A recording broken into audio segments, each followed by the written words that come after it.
I think one of the biggest problems that people have with IVF is that you're interfering with something that is meant to be natural, right? You're playing the role of God.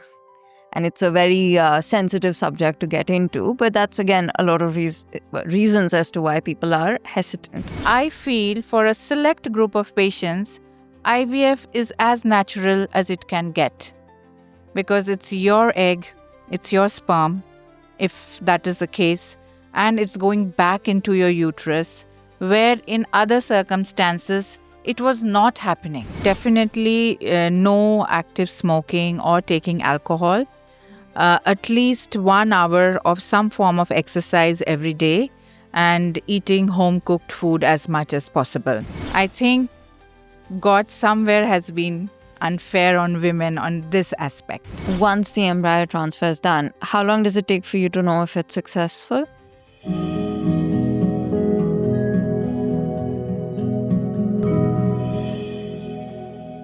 Am I defined by my womb?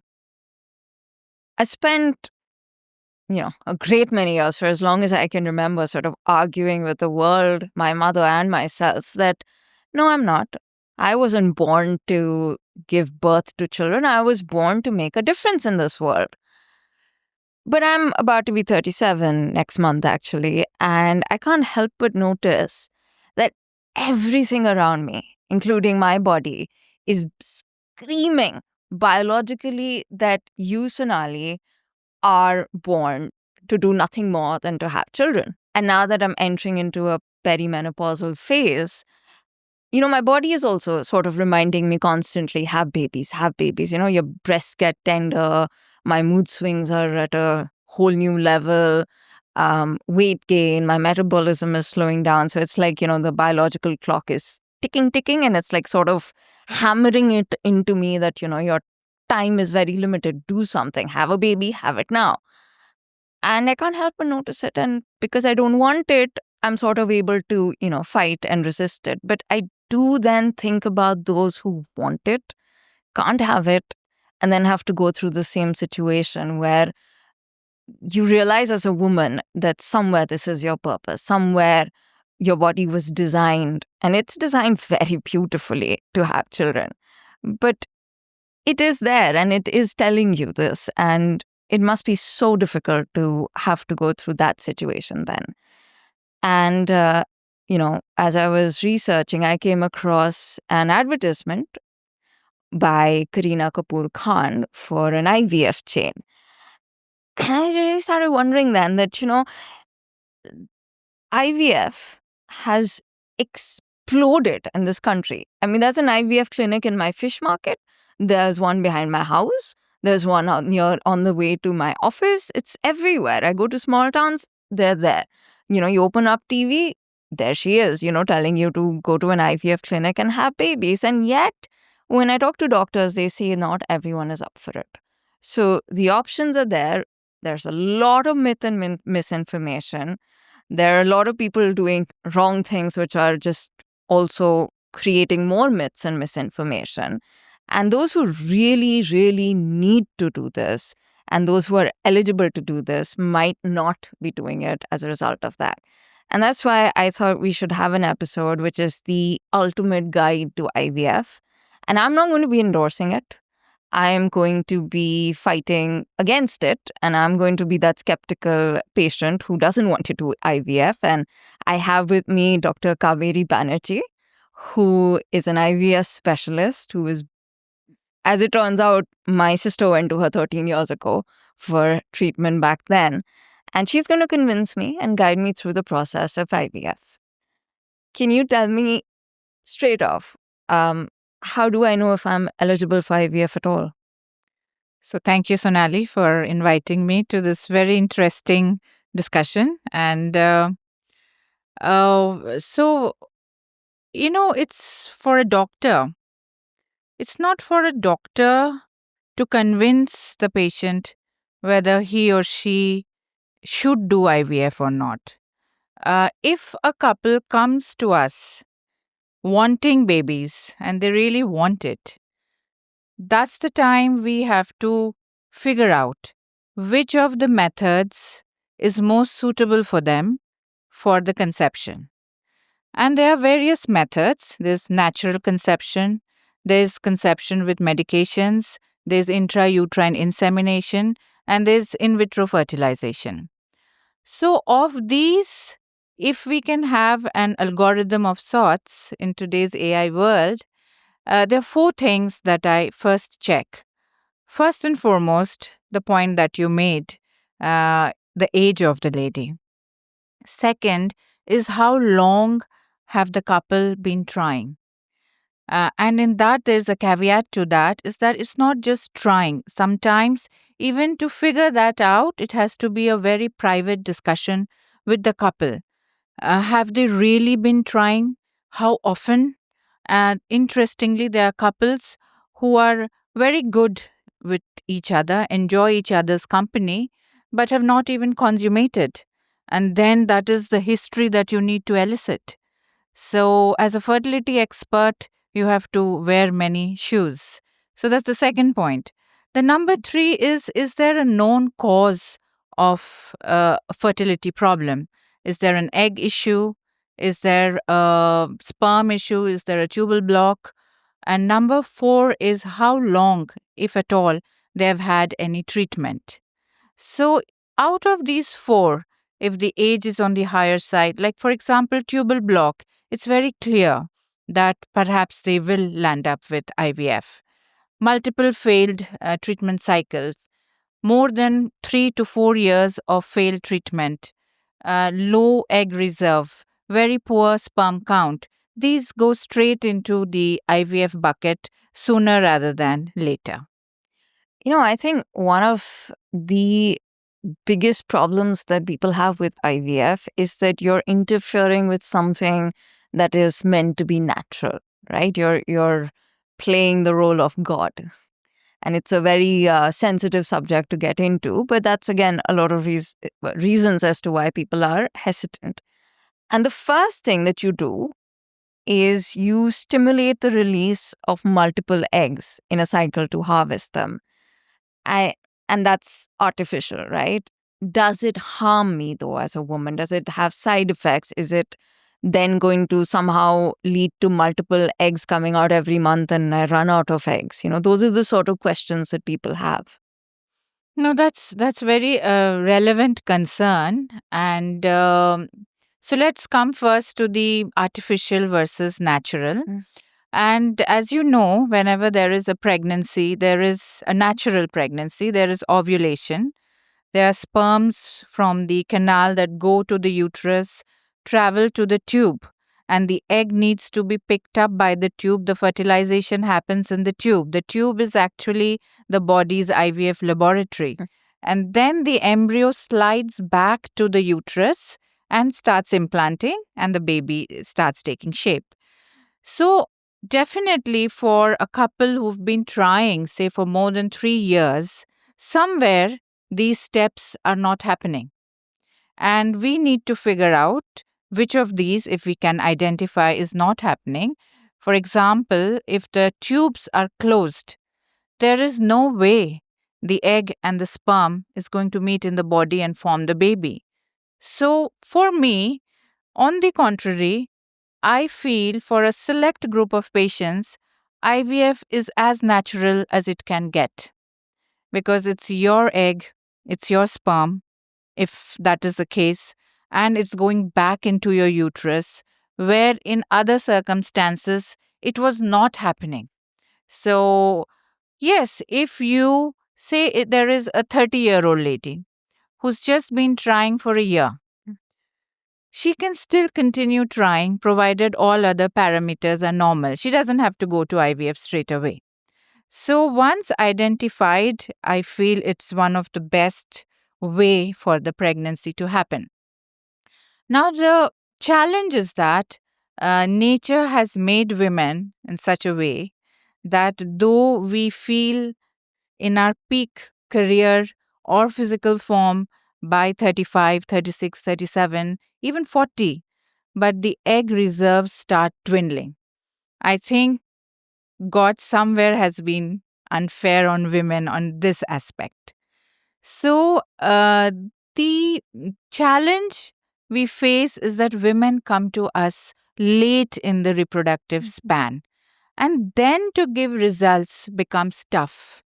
It's tough for the doctors, it's tough for the couples. There's a lot of angst, and it can all be rectified if couples really want the child figure it out a few years earlier and seek active fertility treatment. So we have done a very detailed episode on egg freezing, so we won't go into that.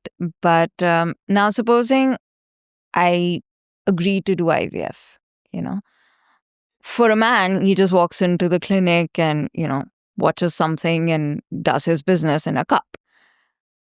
I, as a woman, have to have my eggs harvested. And I have, in the past, I've never had my eggs harvested, but I have had a copper T inserted, and that hurt.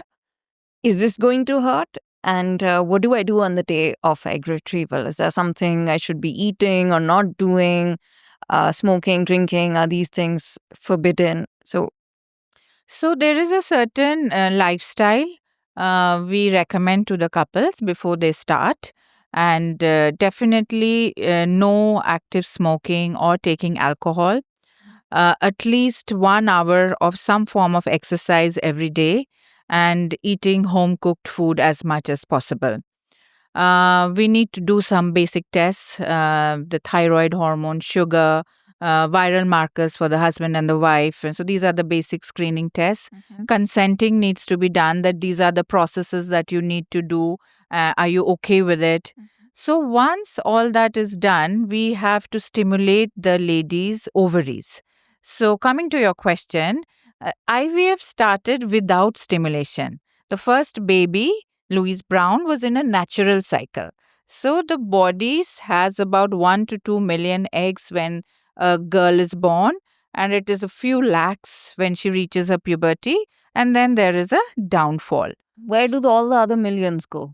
So every month, so there's just one egg that matures. Okay. But for that one egg, there are at least 20 eggs trying to mature which don't mature. Okay. So they become what we say atretic. They collapse. They don't become and the if they don't collapse, they become cysts. No, they don't. That's they don't. something That's else. a separate thing.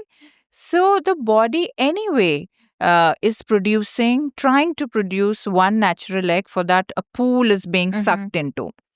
So why did we go into stimulation in IVF is to every time take out that one egg and fertilize it, make an embryo, put it in the uterus and have a baby. It would take 20 attempts to get to that one child.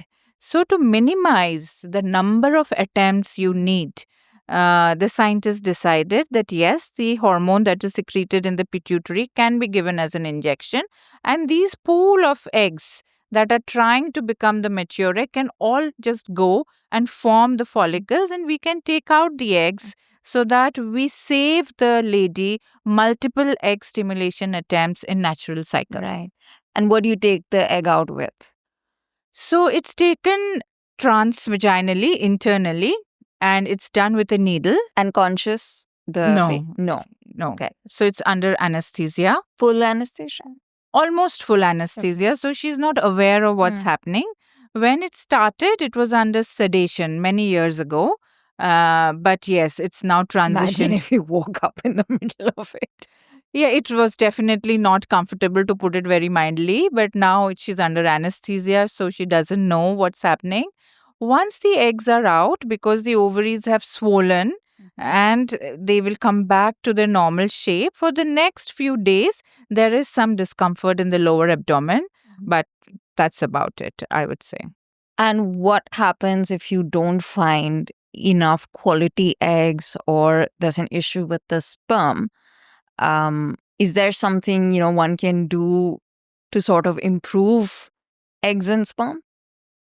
So the answer is actually yes and no to that. You are the eggs and more the eggs and less the sperms, because the sperms have a cycle, a 6-week cycle of synthesis.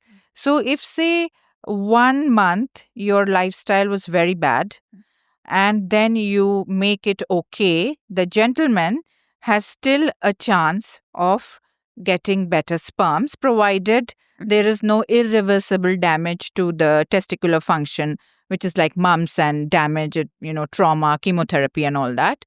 However, for the woman, it's more critical. Lifestyle changes will not affect so much. Smoking and reduced ovarian reserve has been associated, but there is no causal yet defined.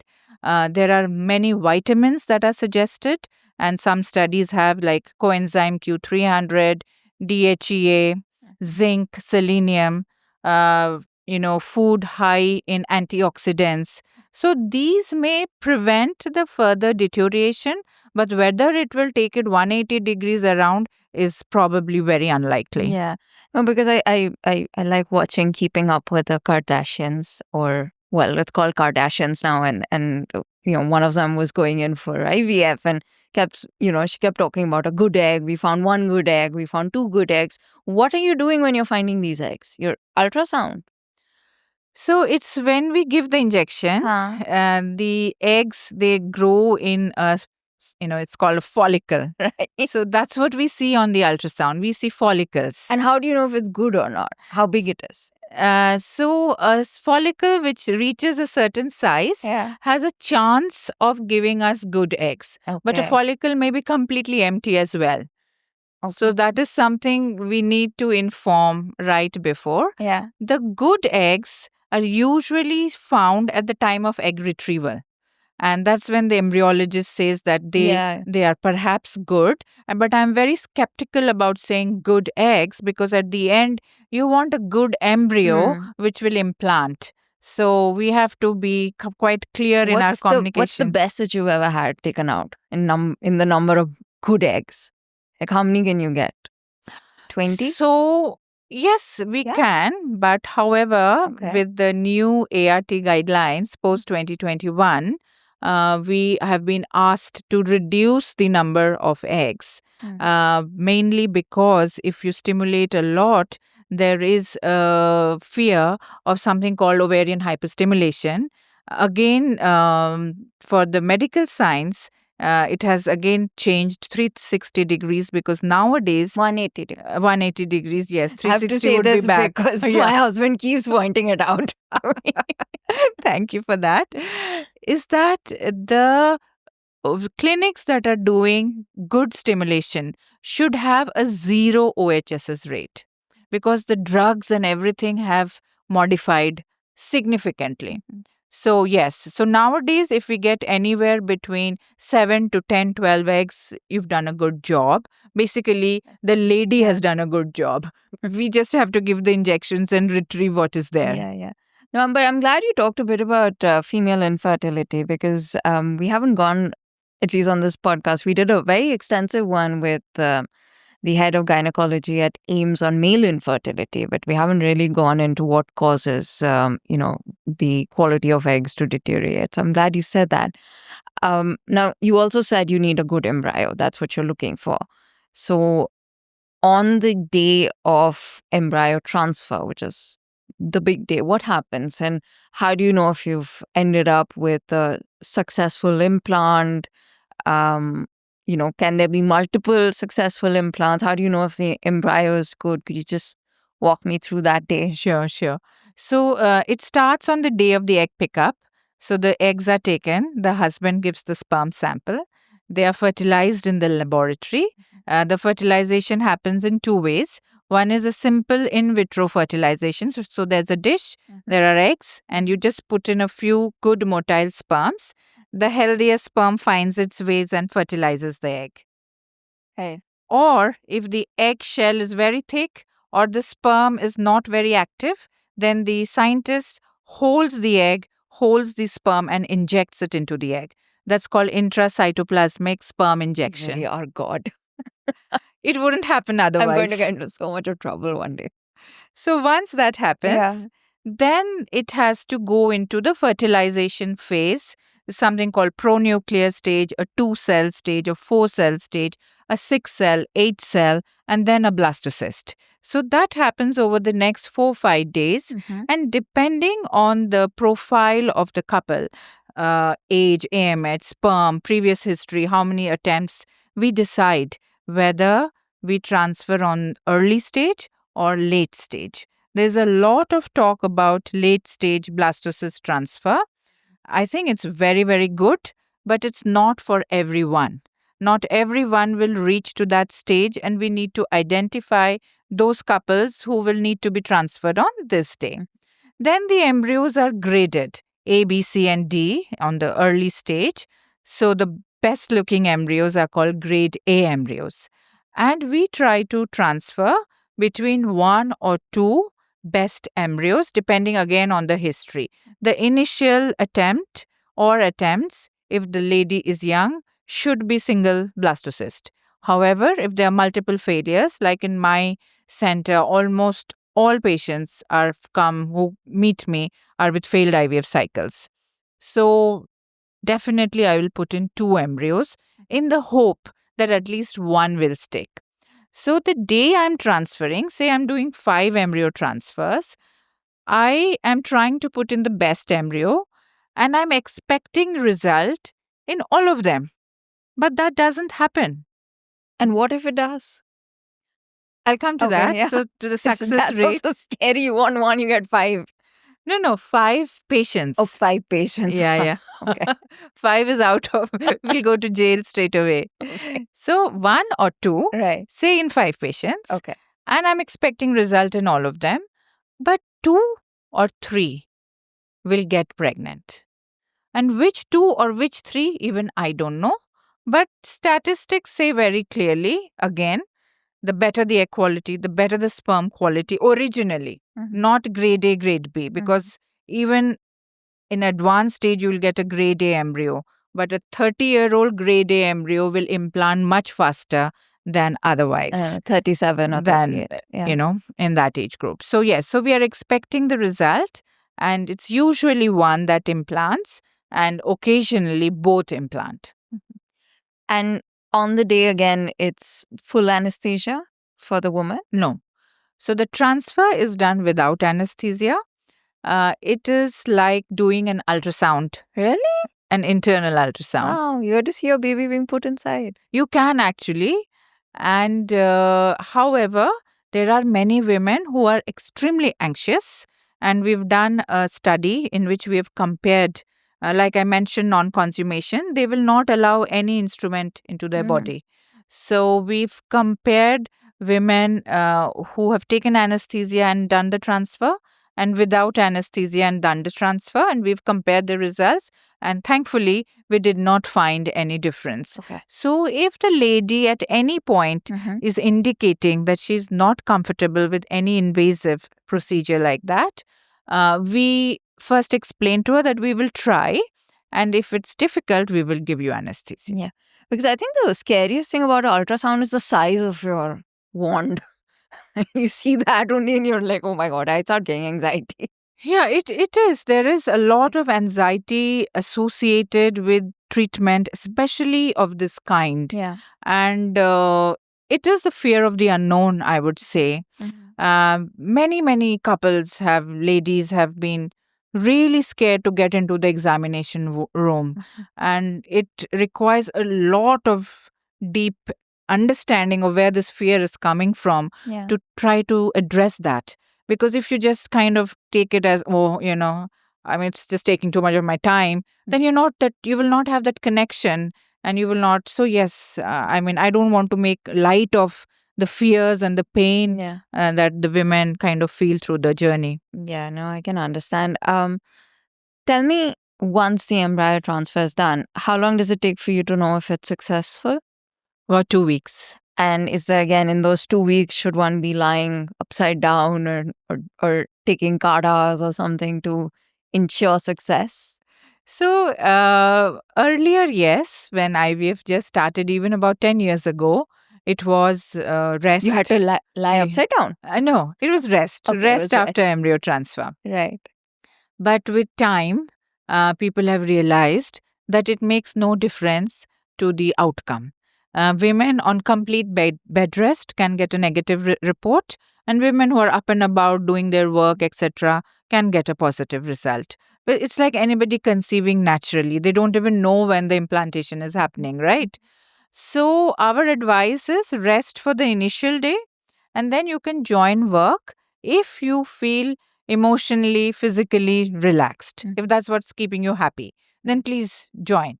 But if it is a tiring job, if it involves a lot of traveling, then maybe 4-5 days rest. And should you like have something specific to eat, like phytoestrogens or No, nothing? not at all. Regular life, basically. Absolutely. Because even science does not conform with that. Because having babies is what nature has done. It's happening all over the world. It's happening in Africa, it's happening in Morocco, it's happening in China, it's happening in India. And the food habits are very, very different. So, suddenly thrusting a regimen that is good for you, I don't believe in it. I just feel you should be local and cultural and avoid the usual too much of fried or outside food. I think that Yeah. should be enough. Yeah. It is, such a big thing to have a child. I suppose it's almost indescribable because it's also so subjective from person to person, but it's a dream, no?